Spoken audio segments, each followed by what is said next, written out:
العالمي في مهمة الاقتراب من الصدارة. النصر بقيادة كريستيانو رونالدو يواجه الفتح في ليلة كروية لا تقبل القسمة على 2 ضمن منافسات دوري روشان السعودي. عشاق كرة القدم، أنتم على موعد مع الإثارة يوم غد الاثنين 9 فبراير لعام 2026، حيث يستضيف ملعب الأول ببورك بالرياض قمة مباريات الجولة 22 بين النصر والفتح.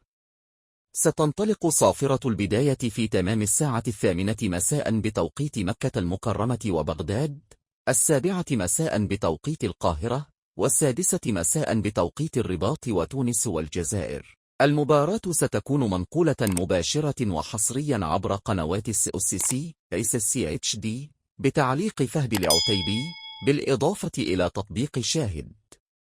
تفتكروا يا شباب، هل يقدر النصر يحسم النقاط ال3 ويطارد الهلال؟ اكتبوا لنا توقعاتكم في التعليقات، وما تنسوش تشتركوا في القناة ليوصلكم كل جديد عن الدوري السعودي.